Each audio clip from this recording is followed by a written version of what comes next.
The harsh fluorescent lights made my eyes water as I scrubbed at a particularly stubborn stain on the marble floor. 3 hours into my shift at the Rossi estate, and my knees ached against the cold surface. I'd been working here for just over a month, one of many maids tending to this sprawling mansion on the outskirts of the city. The pay was better than anything I could have hoped for with my limited experience and desperate circumstances. But the work was grueling. "Elena, the West Wing still needs attention." Mrs. Vega, the head housekeeper, appeared above me like a strict apparition, her voice clipped and professional.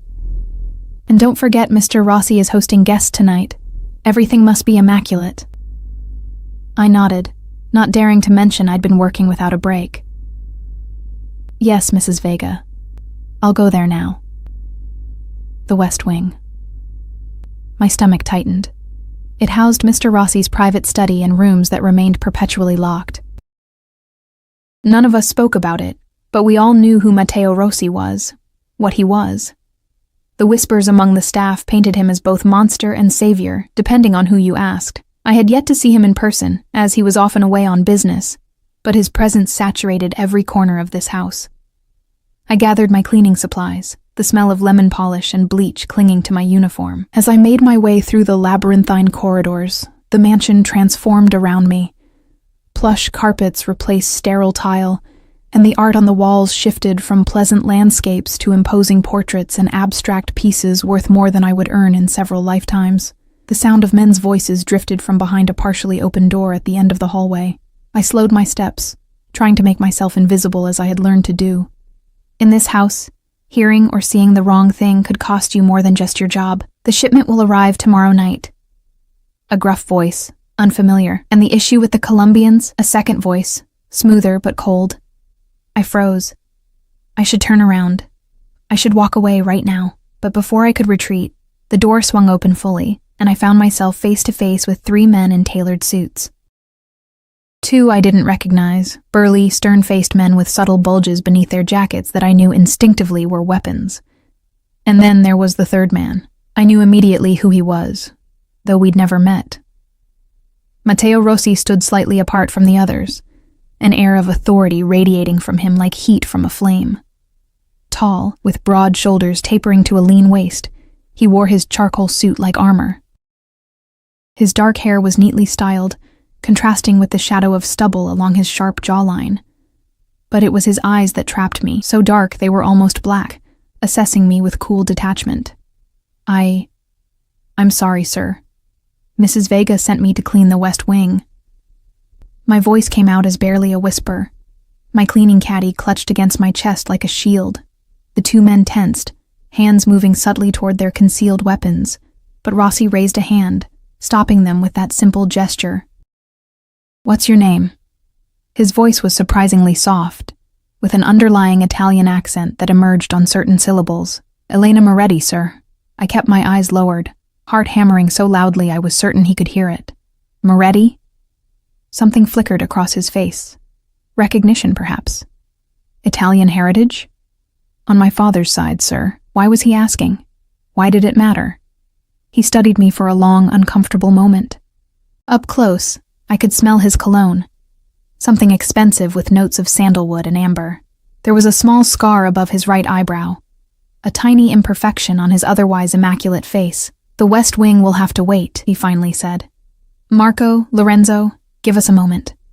The 2 men exchanged glances but nodded and moved down the hallway, though not before giving me warning looks that made my blood run cold.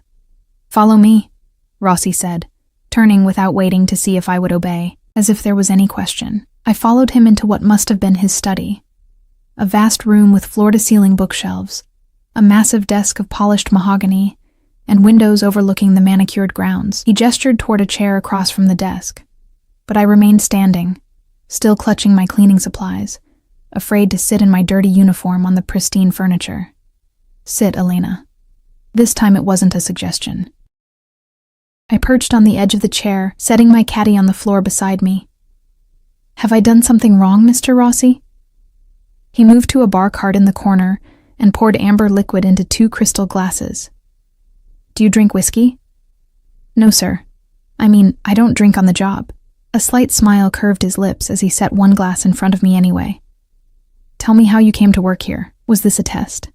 Mrs. Vega hired me after my interview. I have references. That's not what I'm asking. He leaned against the desk, looming over me. Why are you working as a maid in my home? You're educated. I can tell by your speech. And you're too watchful to be someone who has led a simple life. My mouth went dry. How could he see through me so easily? I needed the work, sir, and the pay is good. He took a sip of his whiskey, his eyes never leaving mine. Do you know who I am, Elena Moretti? You're my employer, sir. Don't play naive.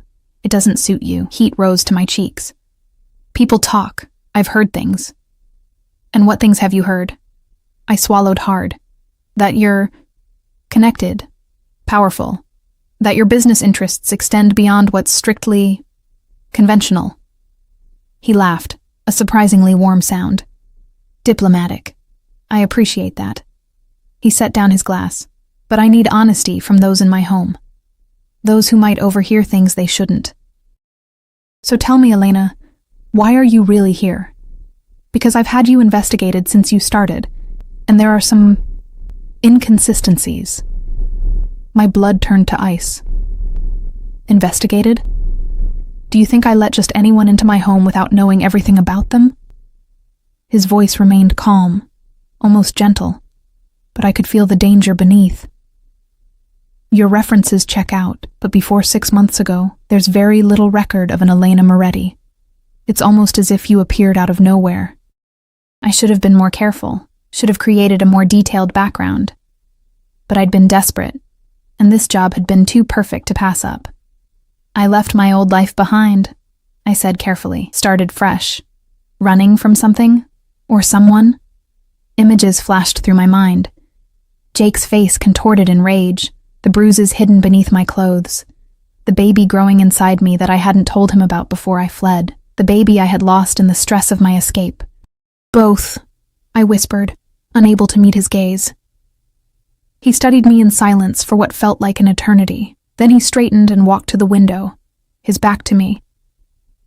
My father used to say you can always tell a person's true character by their eyes. Yours tell a story of survival, Elena.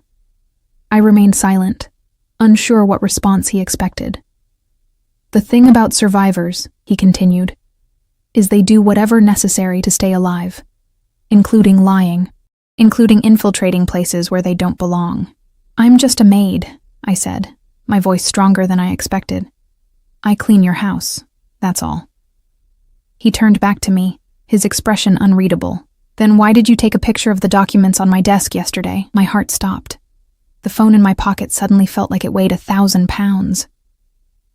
I don't know what you're talking about. In 3 swift strides, he was in front of me, hand extended. Show me your phone, Elena. That's private. Nothing is private in my house. His voice hardened. Show me the truth, or things will become very unpleasant. With trembling fingers, I pulled my phone from my pocket. He took it, his fingers brushing against mine, sending an involuntary shiver through me. He scrolled through it quickly, expertly, his expression darkening. Then he looked up at me, eyes cold. Who are you working for? No one. Don't lie to me. For the first time, his voice rose, making me flinch. He noticed my reaction and immediately modulated his tone. You have photographs of my private documents, my security system, and the faces of my men. You are not just a maid, Elena Moretti, if that's even your real name. Tears burned behind my eyes. I was trapped, caught in a lie by a man who killed people for lesser offenses. Please, I whispered. I have my reasons.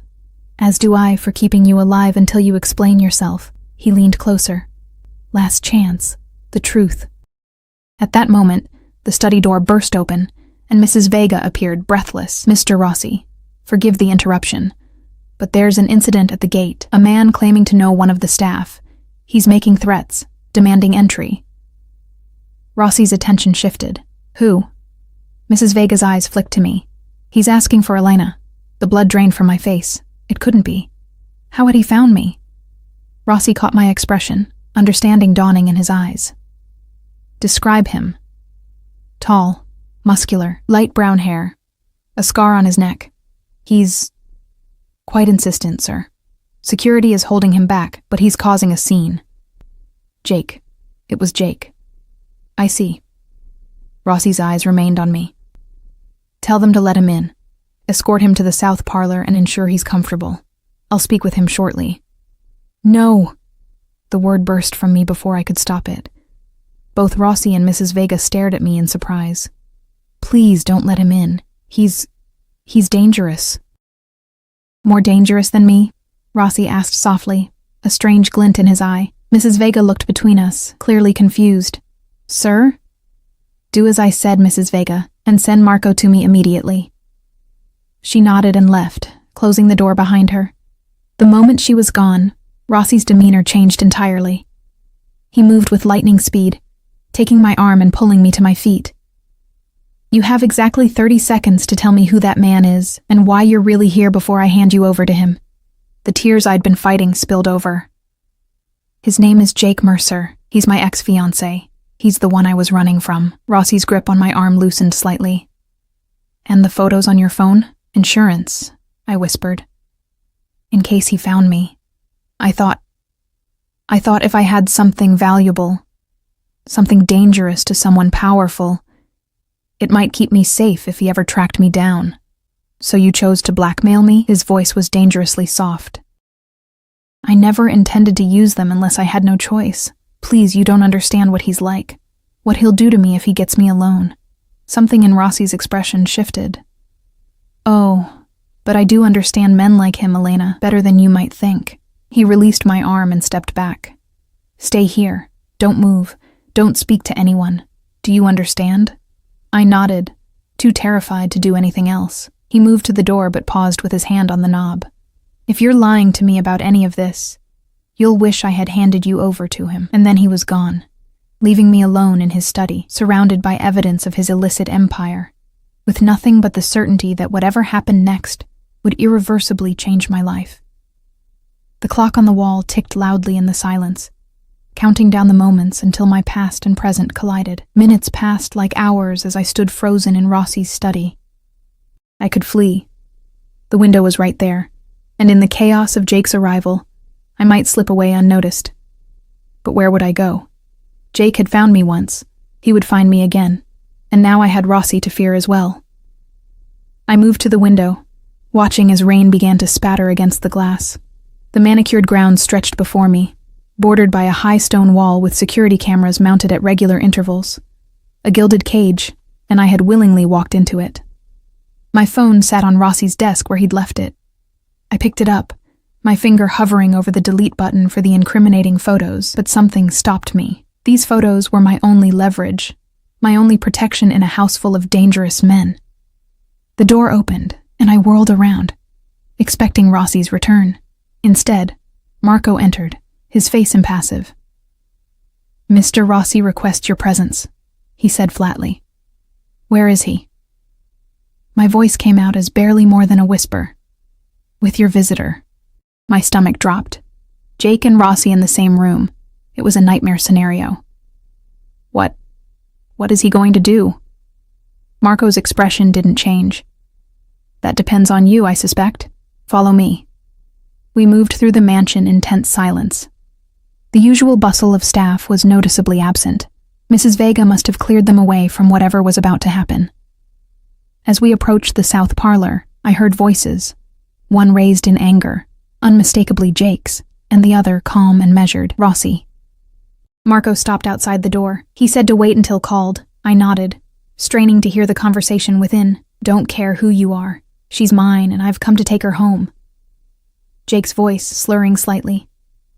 He'd been drinking, which made him even more dangerous. Mr. Mercer, I understand your frustration, but as I've explained, my staff are under my protection while in my employ. Rossi sounded perfectly reasonable, almost bored. Protection? You're keeping my fiancé as, what, a maid? Do you have any idea who I am? I know precisely who you are, Mr. Mercer. Son of State Senator Mercer, former college football star, currently unemployed despite your father's numerous attempts to secure you positions. I also know about your 3 arrests for domestic violence, all charges mysteriously dropped. And I know about the restraining order filed against you by Elena 6 months ago." The silence that followed was deafening. How did Rossi know all of this? He'd said he had me investigated, but this level of detail... "You don't know what you're talking about," Jake finally said, his voice lower, more threatening. "Elena and I had a misunderstanding. She overreacted. She's emotionally unstable, especially after losing the baby." My hand flew to my mouth to stifle a gasp. The baby. He knew about the baby I'd lost after fleeing. The stress and trauma too much for my body to handle. But how? I hadn't told anyone. "Is that what you tell yourself?" Rossi's voice had changed, taking on a dangerous edge I hadn't heard before.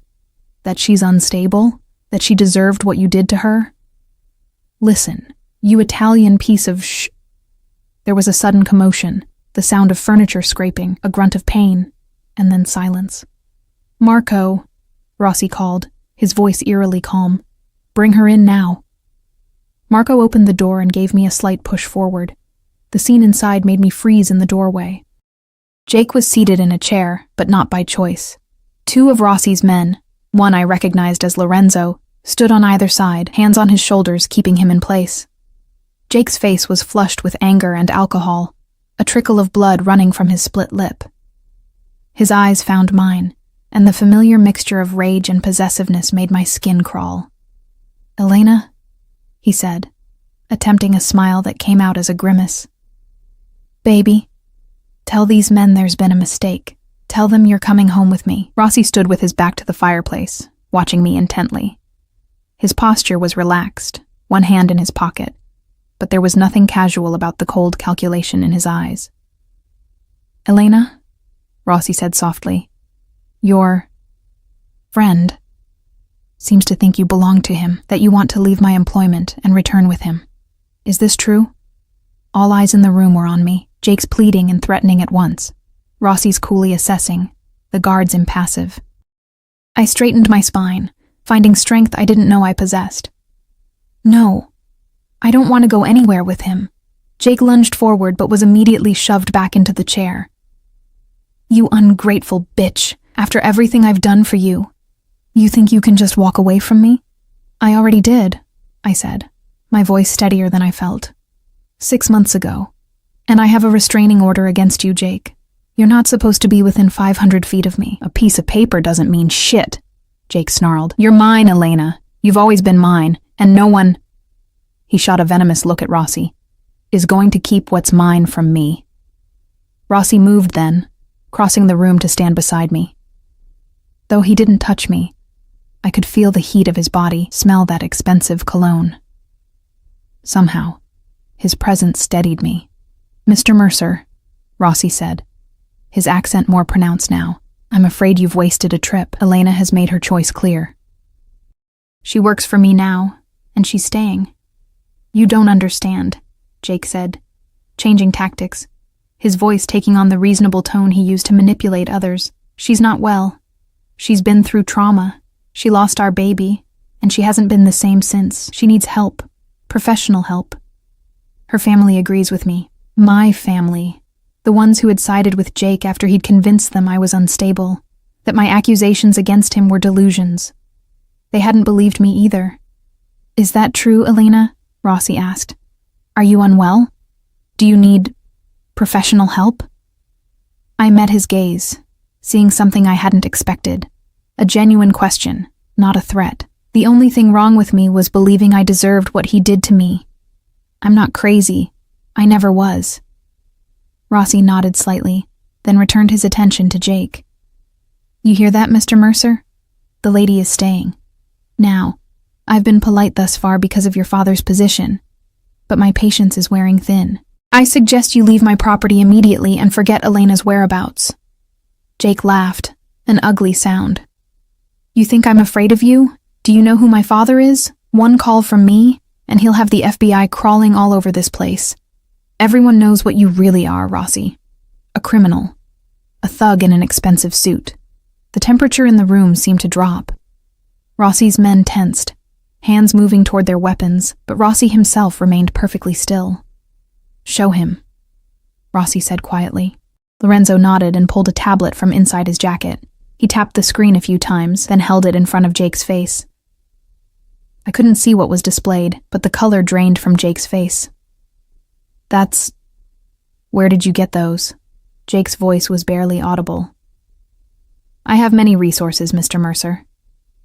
Rossi took the tablet and scrolled through whatever was on the screen. These hospital reports make for interesting reading. 3 different emergency rooms in 2 years. Elena was quite creative with her explanations, wasn't she? Falling downstairs, walking into doors. Such a clumsy woman. His voice hardened. Except for this last visit, the one where she finally told the truth, the one that coincided with her losing your child. My legs threatened to give way beneath me. Those records were supposed to be private. How had Rossi obtained them? You can't prove anything, Jake said. But his confidence was cracking. No? How about these? Rossi swiped the screen again. Text messages threatening her life if she left you. Charming. Or these photographs of her injuries that she sent to her friend. What was her name? Yes, Sophia. For safekeeping. He looked up at Jake. I can prove everything, Mr. Mercer. And while your father may have influence with local law enforcement, my reach extends much further. Jake's eyes darted around the room, looking for an escape. What do you want? Money? Rossi laughed, a chilling sound. I have more money than your entire family combined. No. What I want is simple. You will leave here and never contact Elena again. You will withdraw any missing persons report you may have filed. You will tell your family and anyone else who asks that Elena and you broke up amicably, and you have no idea where she is now. In return, I won't send these records to every news outlet in the country. You're blackmailing me. I prefer to think of it as offering you a choice, the sensible choice. Rossi set the tablet down and leaned closer to Jake, his voice dropping to a whisper I could barely hear. Because the alternative is that you disappear, Mr. Mercer, completely. And all your father's influence won't help him find what's left of you. Jake paled further, finally understanding the true danger of his situation. Fine, he spat. Keep her. She's damaged goods anyway. I flinched at his words, and something in Rossi's expression changed. Hardened. Marco, Lorenzo, escort Mr. Mercer off the property. Ensure he understands that if he returns, our next conversation won't be nearly so pleasant. The 2 men hauled Jake to his feet. He gave me one last hate-filled look as they dragged him away. This isn't over, Elena, he called over his shoulder. You'll regret this. When the door closed behind them, I released a breath I hadn't realized I was holding. My legs finally gave way, and I sank onto the nearest chair, trembling uncontrollably. Shock, relief, fear. A maelstrom of emotions washed over me. Rossi watched me for a long moment, then moved to a cabinet and poured 2 glasses of amber liquid. He offered one to me, and this time I took it, downing half in one burning swallow. Thank you, I whispered. He sat across from me, studying my face. Don't thank me yet. We still have the matter of your attempted blackmail to discuss. Reality crashed back around me. Of course. I'd been so relieved about Jake that I'd momentarily forgotten my own precarious position. I never intended to use those photos, I said. I just needed insurance. Against Jake finding you, or against me discovering your true purpose here? I met his gaze. Both, I suppose. And what is your true purpose, Elena? Because I'm still not convinced you're just a maid who happened to take compromising photos of my business. The alcohol had loosened my tongue and dampened my fear. That's exactly what I am. A woman desperate enough to do anything to stay hidden. Even work for someone like you. His eyebrow raised slightly. Someone like me? A man who can make threats like you just did to Jake and clearly mean them. He didn't deny it. Instead, he leaned forward, elbows on his knees. Tell me something, Elena. Those hospital reports. The baby. Was that all true? I looked away, pain lancing through me. Yes, and Jake was the father. I nodded, unable to speak. You were going to raise a child with a man like that? Anger flared suddenly. You think I had a choice? You think I didn't try to leave before? Every time I tried, he found me. He threatened my family, my friends. He had money, connections. There was nowhere I could go that he couldn't reach. Until now, Rossi said quietly. Our eyes met, and something unspoken passed between us. Why did you help me? I asked. You could have just handed me over to him. Or fired me for taking those photos. He was silent for so long I thought he might not answer. When he finally spoke, his voice was different, softer, with an undercurrent of something I couldn't identify. My mother was like you, beautiful, resilient, trapped by a man who claimed to love her while he destroyed her piece by piece. He took a sip of his drink. My father. I stared at him, shocked by this unexpected revelation. What happened to her? She died when I was 12. An accident, they called it. But I knew better. His eyes had taken on a faraway look.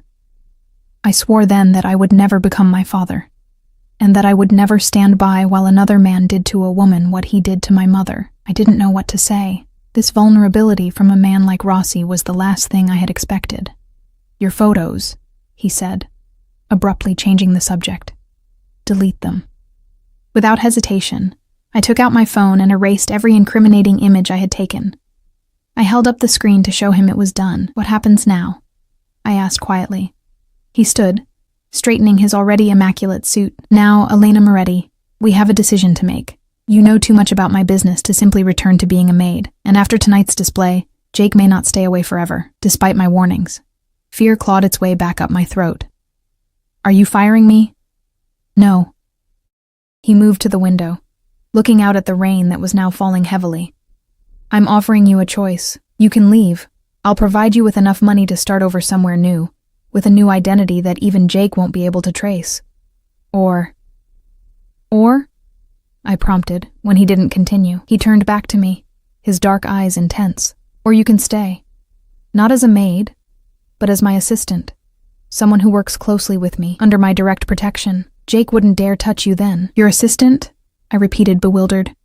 But I don't know anything about your business. A slight smile curved his lips. You know more than you should already. And you've proven yourself resourceful, observant. Qualities I value. Why would you trust me after I took those photos? I don't. Not yet, but I will be watching you very closely, Elena. And in time, perhaps trust will come.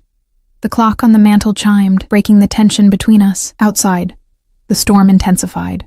Rain lashing against the windows like nature itself was emphasizing the gravity of the choice before me. I need your answer, Rossi said. I looked at him. This dangerous, complicated man who had just saved me from my worst nightmare. Working directly for him would mean being pulled deeper into his world, a world I had only glimpsed from the margins. But it also meant safety from Jake, at least for now. I'll stay, I said, sealing my fate with two simple words. The rain continued through the night, drumming against the roof of my new accommodations. After I had agreed to stay, Rossi had immediately arranged for me to be moved from the cramped staff quarters to a spacious suite in the east wing of the mansion, closer to his private rooms. For your safety, he'd said, though I suspected it was also to keep me under closer surveillance. The suite was larger than any apartment I'd ever lived in.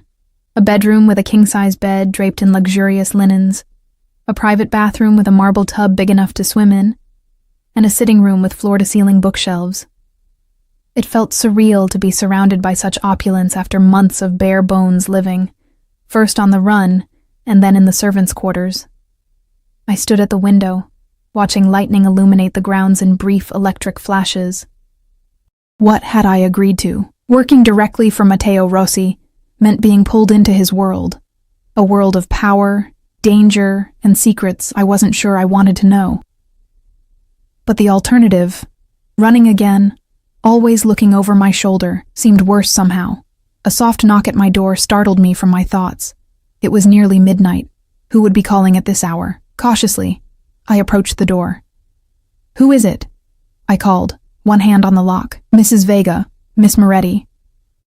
I opened the door to find the head housekeeper standing rigidly in the hallway, her face a carefully composed mask that didn't quite hide her displeasure at my sudden change in status. Mr. Rossi asked me to deliver these to you, she said, holding out a garment bag and a small leather portfolio. Your new wardrobe will be delivered tomorrow, but these should suffice for the morning. You're expected in Mr. Rossi's study at 7 a.m. sharp.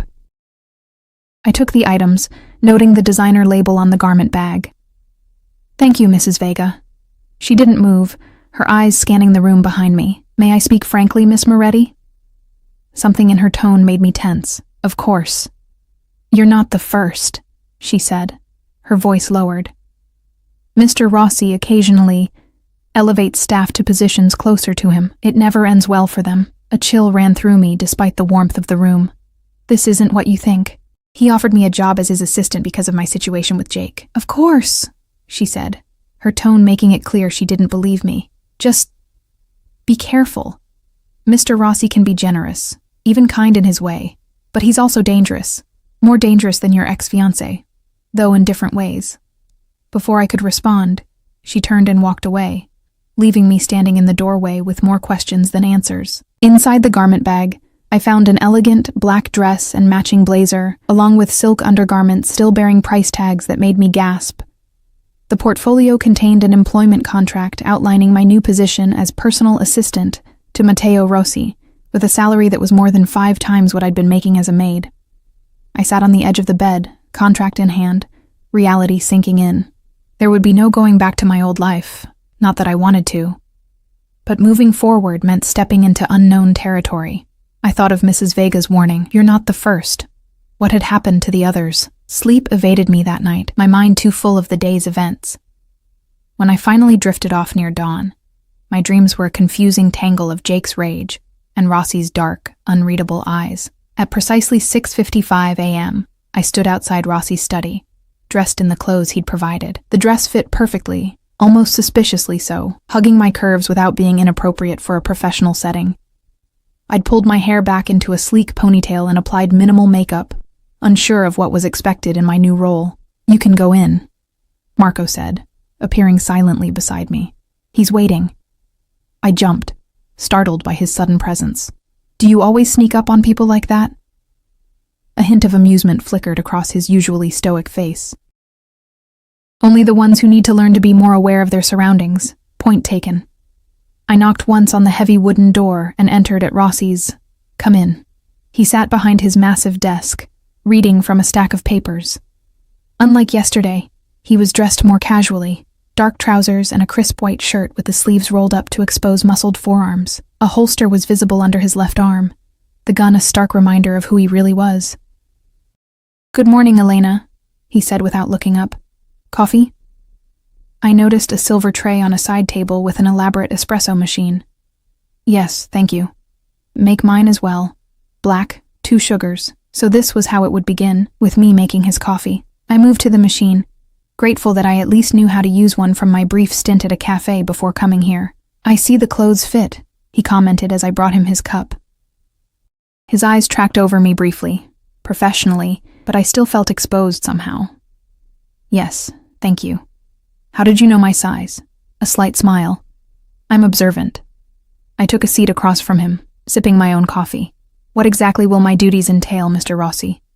"Matteo," he corrected. "If you're to be my assistant, we should dispense with formalities when we're alone." The intimacy of the request caught me off guard. "All right. Matteo."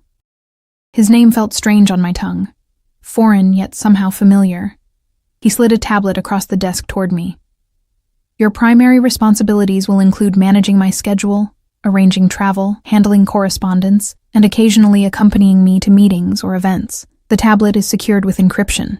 Only you and I can access it." I turned it on, finding a meticulously organized calendar and a series of folders labeled with cryptic abbreviations. "What about your business? The less legal aspects of it?" His expression remained neutral. "You'll be exposed to certain elements of my various enterprises. I expect absolute discretion. And if I'm uncomfortable with what I see, then you shouldn't have taken the position." He leaned forward, eyes intense. "Let me be clear, Elena. I offered you this job because I saw something in you. Resilience, intelligence, discretion. But make no mistake, my world is not for the faint of heart. You will see and hear things that would disturb most people. If that's going to be a problem, tell me now." I should have been terrified. Any sane person would be. But instead, I felt a strange calm settle over me. After living with Jake's unpredictable violence, there was something almost comforting about Rossi's straightforward approach to danger. "I understand," I said, meeting his gaze.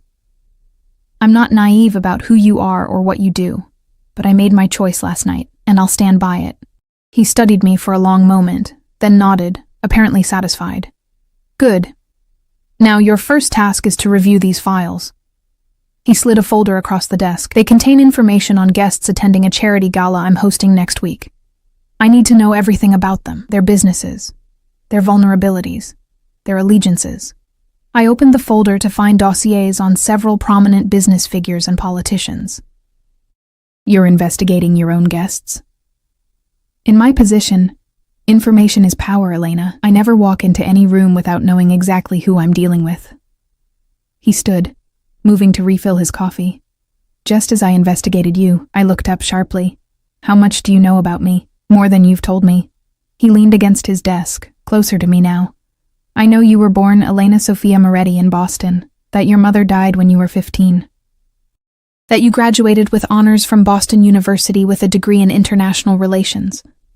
That you met Jacob Mercer when you were working as an event coordinator for his father's re-election campaign. That you were engaged to him for 14 months before you disappeared 6 months ago, withdrawing nearly all your savings and leaving everything behind. Each fact landed like a physical blow. He knew everything. Or almost everything. You missed a few details, I said, my voice barely audible. Then fill in the blanks for me. I set the folder down, my hands shaking slightly. What do you want to know?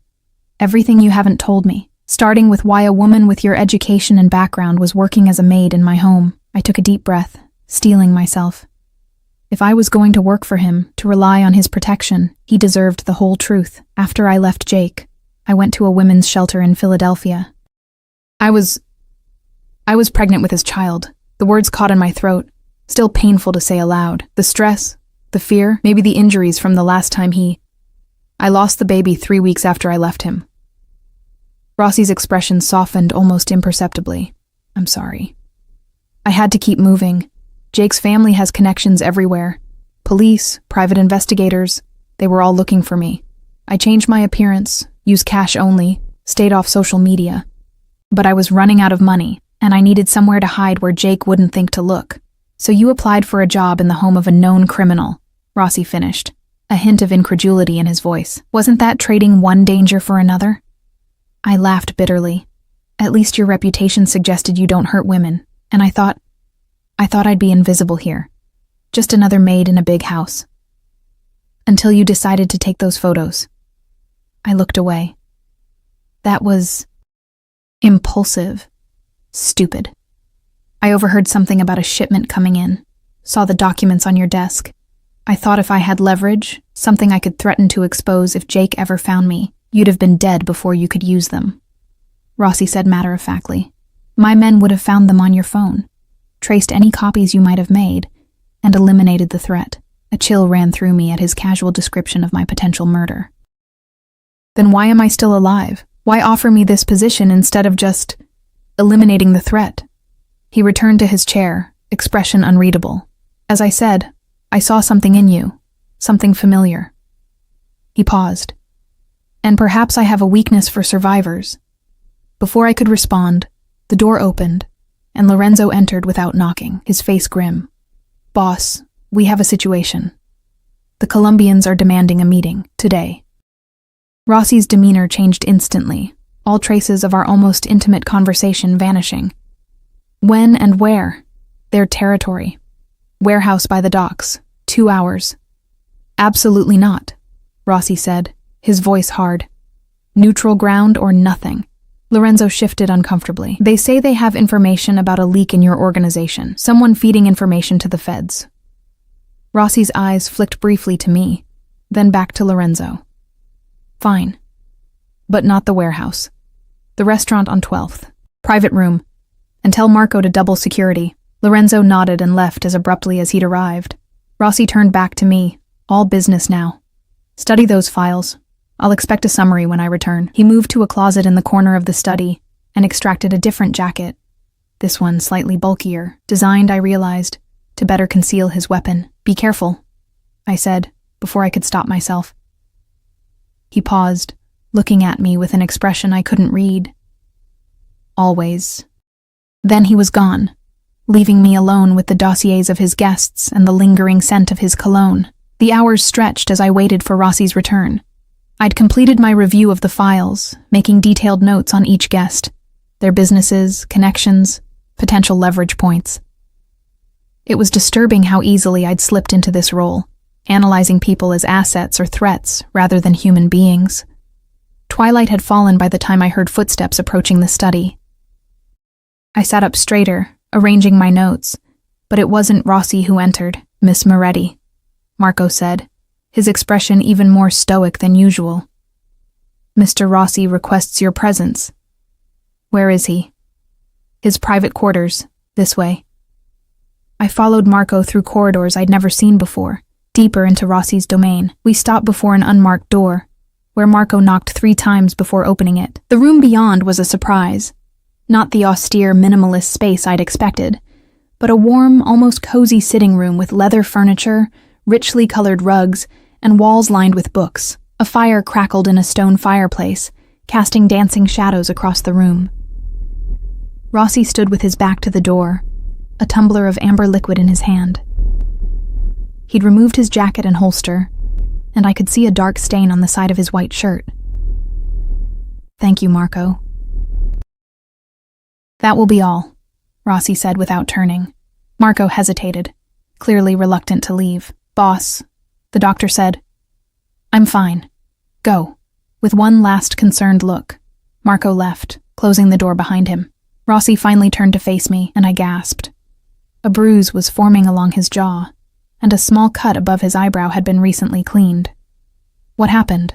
I asked, moving toward him instinctively. Business disagreement. He gestured to the stain on his shirt. Not mine, if you're concerned. I should have been horrified, should have run from this man who so casually spoke of violence. Instead, I found myself asking, do you need anything? First aid? He studied me for a moment, then set down his glass. The doctor's already been here, but I could use your help with something else.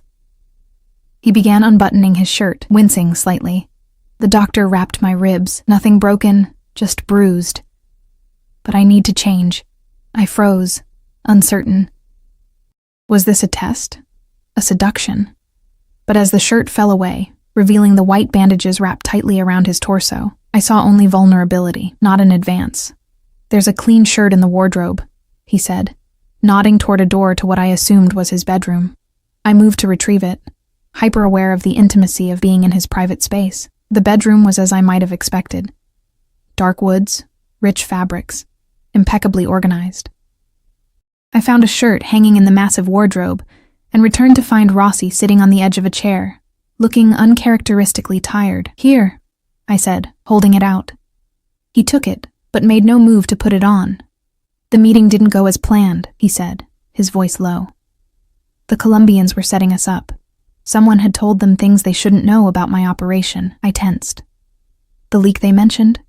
No. That was just to get me there. His eyes met mine. They were going to kill me, Elena. And the only reason they knew where to set the trap was because of the photos on your phone. My blood turned to ice. What? But I deleted them all. I swear. After you'd already sent them to someone. His voice was deadly quiet. Before you came to work for me, you sent them to an email address. Sophia's, I believe. My legs gave way, and I sank onto the couch opposite him. How did you know? I had your phone cloned the moment you stepped into my study yesterday. Every message, every email, every deleted photo, I've seen it all. You think I set you up? The accusation stung more than it should have. Sophia is my friend, the only one who helped me when I ran from Jake. I sent her the photos as insurance, just like I told you, and yet somehow the Colombians knew exactly what was in those photos. Knew about the shipment coming in tomorrow night. Knew about the meeting with the judge next week. His voice remained calm, but his eyes were cold. So you see my dilemma. Fear rose in my throat. I didn't betray you. I wouldn't. Why would I agree to work for you, to stay here if I was working against you? To gather more information, perhaps. To stay close to the target. That's insane. I was just trying to protect myself from Jake. Rossi stood, moving to pour another drink.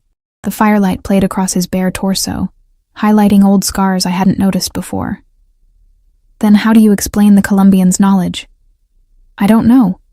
Maybe Sophia was hacked, or maybe... I stopped suddenly as a terrible thought occurred to me. When did you find out about the photos I sent to Sophia? This morning. Why? And when did you tell Lorenzo about the meeting with the Colombians? Rossi's eyes narrowed. Right after. He came in while you were getting coffee. What if... I hesitated, afraid to voice my suspicion. What if the leak isn't me? What if it's someone closer to you? His expression darkened. Careful, Elena. Those are my men you're talking about. They've been with me for years. And how long had you known me before you offered me this position? Less than a day. Yet you trusted me enough to bring me into your inner circle, to give me access to sensitive information. I stood, moving closer to him. Why would you do that unless you already suspected someone on the inside? For a long moment he said nothing, just studied my face with those penetrating dark eyes. Then, unexpectedly, he smiled. Very good, Elena. Very good indeed. Confusion replaced my fear. What? You're right. I've suspected a leak for months. Small things. Shipments intercepted. Deals falling through. Rivals always one step ahead. Today's meeting was a test. Not for the Colombians, but for my own people. You used yourself as bait? I was incredulous. You could have been killed. I was never in any real danger. The restaurant was surrounded by my most trusted men, ones even Lorenzo doesn't know about. He took a step closer. But I needed to know who was feeding information to my enemies. And now, thanks to your photos and your email to Sophia, I do. Understanding dawned. It wasn't Sophia who leaked the information. Someone intercepted her email after you told Lorenzo about checking my phone. Rossi nodded. And only 3 people knew about that email. You, me, and Lorenzo. Marco found out later, but by then the trap was already set. So, Lorenzo is the traitor. The revelation was stunning. Your most trusted lieutenant. Second most trusted, Rossi corrected. Marco has always been my right hand. Lorenzo was ambitious. Too ambitious. He reached out, his fingers brushing a strand of hair from my face. And now he'll pay for his betrayal. I should have been horrified by the implied violence, but all I felt was relief that I wasn't suspected anymore. What happens now? Now? Rossi's hand lingered near my face. Now we see if you're truly committed to your new position, Elena, because once Lorenzo is dealt with, things will become complicated. Are you sure you want to be part of this world? His proximity was intoxicating, dangerous. I knew I should step away, maintain professional distance. Instead, I found myself leaning slightly toward him. I already am part of this world, I said softly, for better or worse. Something changed between us in that moment. A shift in the atmosphere as palpable as the heat from the fireplace. Rossi's dark eyes held mine, and I found myself unable to look away. His hand moved from my face to my shoulder, a touch so light it might have been imaginary. Elena, he said, my name almost a whisper on his lips. The door burst open, shattering the moment. Marco stood in the doorway, his normally impassive face tense with urgency. Boss, we've got a problem. Lorenzo's gone, left right after the meeting, and he took the ledger with him. Rossi's demeanor transformed instantly, all traces of vulnerability vanishing as he straightened, reaching for his clean shirt. When? About an hour ago. Said he was going to check on the docks, but he never arrived. His phone's off, and the car's been found abandoned 3 miles from here. Lock down everything. Change all security protocols, move tomorrow's shipment, alert our people at the borders. Rossi buttoned his shirt with swift, practiced movements, and find me Sophia's address. I started. Sophia? Why? Rossi turned to me, his expression grim. If Lorenzo knows about your connection to her, she's in danger. He'll want to tie up loose ends. Horror washed over me. Sophia, my only true friend, the only person who'd believed me about Jake, who'd helped me escape, was in danger because of me. Let me come with you, I said, surprising myself with the urgency in my voice. Absolutely not, Rossi replied, retrieving his holster and gun from where he'd set them aside. It's too dangerous. She's my friend. She won't trust you if you show up without me. I stepped closer, determined. Besides, if you leave me here, Lorenzo might come back for me. I'm safer with you. Marco and Rossi exchanged a look I couldn't interpret. Finally, Rossi nodded. Fine, but you stay in the car unless I say otherwise. Understood? Yes. Marco, bring the car around and call Dominic. I want him and his team at Sophia's place 5 minutes ago. As Marco left, Rossi finished arming himself, adding a second, smaller gun to an ankle holster. The calm, businessman facade had completely fallen away, revealing the dangerous man beneath, the man I'd always known he was, but had somehow managed to forget in our moments of connection. Stay close to me, he said, his voice hard with authority. Do exactly as I say when I say it. One mistake could get us all killed tonight. I nodded, fear and determination warring within me.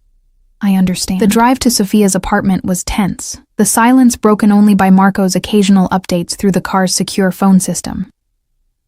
Rossi sat beside me in the back seat, his body coiled with a predatory readiness that made the confines of the luxury sedan feel too small, too intimate. We're 2 minutes out, Marco announced from the driver's seat. Dominic reports no activity at the apartment, but the door was open when they arrived. They've secured the building. Rossi's jaw tightened. Too late, he murmured, almost to himself. To Marco, he said, Circle the block once. I want to be sure Lorenzo isn't watching.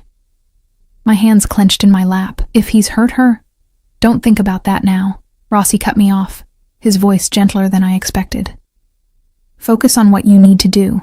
When we get there, you stay behind me at all times. If I tell you to run, you run. If I tell you to hide, you hide.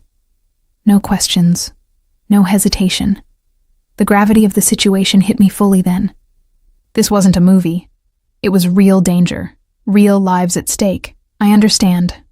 Marco drove around the block once, then pulled up behind an unmarked van half a block from Sophia's building. A man I didn't recognize approached the car as we stopped, leaning in to speak to Rossi through the window. Building's clear, boss. No sign of Lorenzo, but the place is tossed. Looks like he was searching for something. And the girl? Not here. Neighbors say they heard a disturbance about an hour ago. Woman screaming? Then nothing. My heart sank. Oh God, Sophia. Rossi turned to me, his expression unreadable. You said you sent her the photos. How? Email? I nodded. From a burner account I set up. I gave her the password so she could access it if anything happened to me. Would she have printed them? Saved them somewhere? I told her not to, but I bit my lip. Sophia's cautious. She might have made a backup. Rossi exchanged a glance with Marco. Lorenzo's looking for the photos. If he finds them before we find him, he'll sell them to the highest bidder, Marco finished. Probably the Colombians. We need to find him. Rossi turned back to me. Would Sophia have told him anything, under pressure? The implication made me sick, but I forced myself to think rationally. She's stronger than she looks, but if he threatened her life, she might have mentioned the lake house. Lake house? Her family has a cabin about 2 hours north of here. We talked about it as a potential meeting place if things went bad. If Lorenzo pushed her hard enough, she might have told him about it, thinking she was leading him away from the real evidence. Rossi nodded once, decisive. Marco, get the chopper ready. Call Dominic and tell him to meet us at the airfield. To me, he said, How well do you know this cabin? I've been there once, after I first ran from Jake. It's isolated, at the end of a long drive through the woods. One way in, one way out. Perfect place for an ambush, Marco muttered. Or a trap, Rossi countered. If Lorenzo's desperate enough to kidnap Sophia, he's desperate enough to make mistakes. We can use that. As we drove to the private airfield where Rossi kept his helicopter, I stared out the window at the city lights blurring past. How had my life come to this? Just days ago, I'd been an anonymous maid, invisible in the shadow world of Rossi's estate.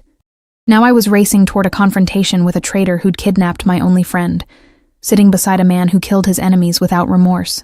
And yet, despite the danger, despite knowing exactly who and what Matteo Rossi was, I felt safer with him than I ever had with Jake. The helicopter ride was brief, but tense. I sat beside Rossi, our shoulders touching in the confined space, while Marco piloted and Dominic, a large, silent man with military bearing, occupied the fourth seat. No one spoke.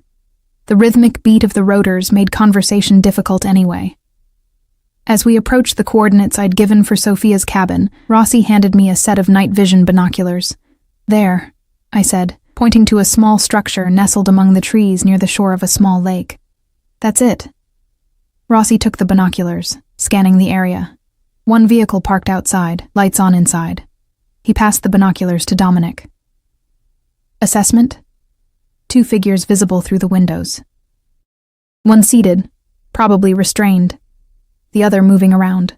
No additional vehicles or personnel that I can see. Rossi turned to Marco. "Land at the secondary site. We'll approach on foot." "I'm coming with you," I said, my voice leaving no room for argument. Rossi studied me for a long moment. "You'll stay back with Marco until we've secured the location. Sophia will be terrified. She needs to see a friendly face." "After we've handled Lorenzo," he insisted. I started to argue, then caught the look in his eye. Not anger, but genuine concern. He was trying to protect me. I nodded reluctantly. "Fine." The helicopter touched down in a clearing half a mile from the cabin. As we disembarked, Rossi pulled me aside. "If anything happens to me," he said quietly, "Marco will get you and Sophia to safety. You'll be provided with new identities, enough money to disappear permanently." The implication that he might not survive the night sent a chill through me. "Nothing's going to happen to you." A ghost of a smile crossed his face. "Your confidence is touching, but unrealistic. Lorenzo is dangerous, especially now that he's cornered." "So are you," I said, surprising myself with the fierce certainty in my voice. Rossi's eyes softened momentarily. He reached out, his hand brushing my cheek in a gesture so brief I might have imagined it. "Stay with Marco. That's an order." He turned away, signaling to Dominic, and the two men disappeared into the darkness of the forest, moving with the silent precision of predators. Marco stood beside me, his hand resting on his weapon. "He'll be fine," he said, correctly interpreting my worried expression. "I've seen him walk away from much worse situations." "How long have you worked for him?" I asked, needing the distraction. 15 years, since he first took over the family business." "You mean when his father died?" Marco gave me a sideways look. "That's the official story." I remembered what Rossi had told me about his mother, about his father's abuse. He killed him, didn't he? His father. Marco's silence was answer enough. We waited in tense silence for what felt like hours but was probably only minutes. The night was eerily quiet. The only sounds the gentle lapping of the lake against the shore and the distant call of an owl. Then, suddenly, the stillness was shattered by the sharp crack of gunfire. "Stay here," Marco ordered, drawing his weapon as more gunshots echoed through the night. "But Sophia—" "We'll die if you rush in there and distract Matteo," he snapped. "Stay. Here." He disappeared into the trees, leaving me alone with my fear and helplessness. The gunfire had stopped, replaced by an eerie silence that was somehow worse. I paced the small clearing, my imagination conjuring terrible scenarios. Rossi bleeding out on the cabin floor. Sophia caught in the crossfire. Lorenzo escaping to hunt me down next. I couldn't stand it anymore. Ignoring Marco's orders, I moved toward the cabin, staying within the tree line. The night was dark, but the nearly full moon provided enough light to navigate. As I approached, I could see the cabin's front door hanging open, light spilling onto the porch. I crept closer, every sense heightened by fear and adrenaline. A figure emerged from the cabin. Dominic, his massive frame unmistakable even in silhouette. He was supporting someone smaller, a woman, Sophia. Relief flooded through me. She was alive. I started to run toward them, then stopped as another figure appeared in the doorway. Marco, his gun still drawn. But where was Rossi? Where was Lorenzo? A single gunshot answered my unspoken question, so close it made me jump. It had come from behind the cabin, near the lake. Without thinking, I changed direction, moving through the trees toward the sound. I reached the lakeshore just in time to see two figures struggling at the water's edge, Rossi and Lorenzo, locked in a deadly embrace. Even in the dim light, I could see they were both bloodied, Lorenzo clutching his side where dark liquid seeped between his fingers, Rossi with blood streaming from a gash on his forehead. Lorenzo had a knife, the blade glinting in the moonlight as he slashed at Rossi, who barely managed to dodge the attack. Rossi's gun lay in the sand several feet away, just out of reach as the two men grappled. Neither had seen me. I could run back, get Marco and Dominic, the smart choice, the safe choice. Instead, I moved silently toward the discarded weapon. My fingers closed around the grip, the metal cold and heavy in my hand. I had never fired a gun before, had never even held one. But as I watched Lorenzo gain the upper hand, pinning Rossi to the ground with the knife inching toward his throat, instinct took over. "Stop!" My voice rang out, steadier than I felt. I raised the gun with both hands, aiming at Lorenzo's back. "Let him go." Lorenzo froze, then slowly turned his head to look at me, his face twisted in a sneer. The maid to the rescue. How touching. He pressed the knife harder against Rossi's throat, drawing a thin line of blood. "Put the gun down or I'll kill him right now." "You'll kill him anyway," I said, struggling to keep the gun steady. "Let him go, Lorenzo. You won't shoot," he said with cold certainty. "You don't have it in you. You're not one of us." He was right. I wasn't like them. Wasn't a killer. But I had survived Jake. I had survived months on the run. I had survived in Rossi's world. And now, I would do what was necessary to protect the man who had protected me. "Last chance," I warned, moving closer. Lorenzo laughed. A harsh sound. "You think you matter to him? You're just another pretty toy to play with. Once he's bored, he'll discard you like all the others." I remembered Mrs. Vega's warning. "You're not the first." But I also remembered the look in Rossi's eyes when he told me about his mother, the gentle touch of his hand on my face, the way he'd risked his life to save my friend. "Maybe," I acknowledged. "But right now, he's all that stands between me and Jake. Between me and men like you who think women are toys to be played with and discarded." Lorenzo's eyes narrowed. "You stupid bite." I pulled the trigger. The sound was deafening, the recoil stronger than I'd expected. Lorenzo jerked, a look of stunned disbelief crossing his face as he toppled sideways into the shallow water. The knife fell from his hand, disappearing beneath the dark surface of the lake. Rossi was on his feet in an instant, retrieving the gun from my shaking hands. He checked Lorenzo, who lay motionless, half submerged in the gently lapping water. "Is he—" I couldn't finish the question. "Yes." Rossi turned to me, his expression unreadable in the darkness. "You saved my life." I stared at my hands, expecting to feel remorse, horror, something, but all I felt was a strange, hollow relief. I had no choice. There's always a choice, Elena. He moved closer, wiping blood from his face with his sleeve. "You chose me." Before I could respond, Marco and Dominic appeared, weapons drawn. They took in the scene with professional detachment. Lorenzo's body in the water, the gun in Rossi's hand, me standing shell-shocked on the shore. "Sophia?" I asked, suddenly remembering my friend. "Safe," Marco assured me. "Shaken up, but not seriously hurt. She's in the cabin." I moved to go to her, but Rossi caught my arm. "Wait." To the others, he said, "Clean this up. Make it look like a boating accident, and bring the car around for Elena and me." Marco nodded, already pulling out a phone to make the necessary calls. Rossi led me away from the scene, back toward the cabin. We walked in silence, his hand on the small of my back, steady and reassuring despite everything that had just happened. Sophia sat huddled on the cabin's sofa, a blanket around her shoulders, her face pale but resolute. When she saw me, she stood, tears filling her eyes. "Elena, oh my God, are you okay?" She rushed to embrace me, her body trembling slightly. "I'm so sorry. I tried not to tell him about the lake house, but he—" "Shh, it's okay," I soothed her. "You're safe now. That's all that matters." Over her shoulder, I met Rossi's eyes.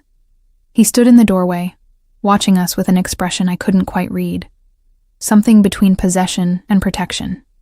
"Miss Sophia," he said, his voice gentle in a way I hadn't heard before. "I owe you an apology for the danger my organization's breach put you in.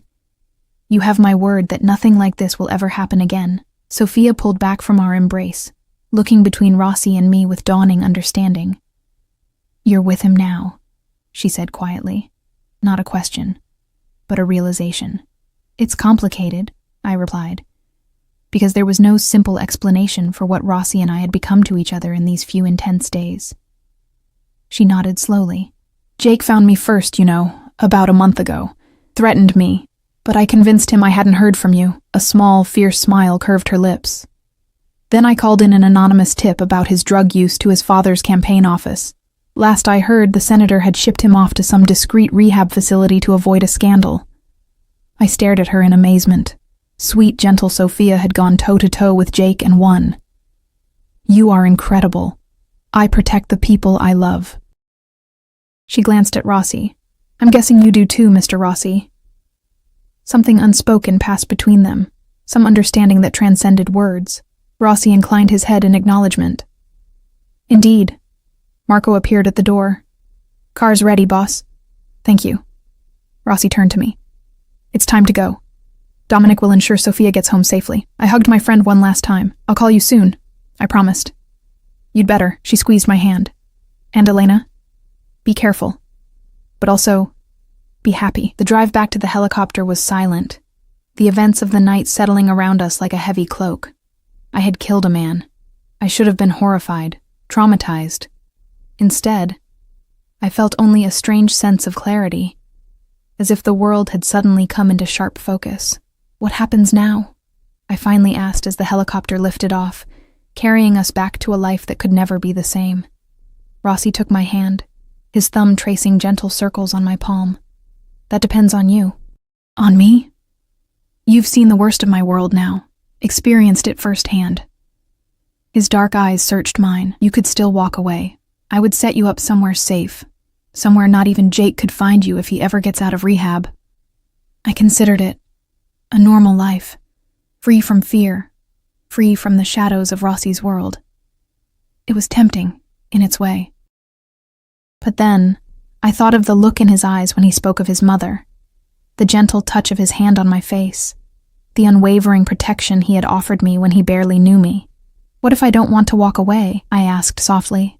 The corner of his mouth lifted in the barest hint of a smile. Then you accept that there's no going back, that you're part of this life, my life, with all its dangers and complications. He paused. And its rewards. I thought of Jake, of the false love that had nearly destroyed me.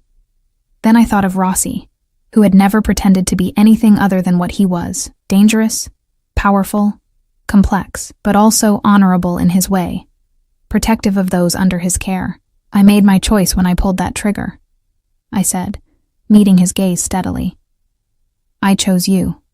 His hand tightened around mine, and in that moment I knew I had found something I never expected. Not just safety or protection, but a place where I truly belonged. With a man who saw me clearly, who knew my darkest moment and accepted it, just as I accepted his. As the lights of the city appeared on the horizon, Matteo pulled me closer, his lips brushing my ear. Welcome home, Elena. And despite everything, the danger, the violence, the uncertainty of the future, I knew that I was finally home.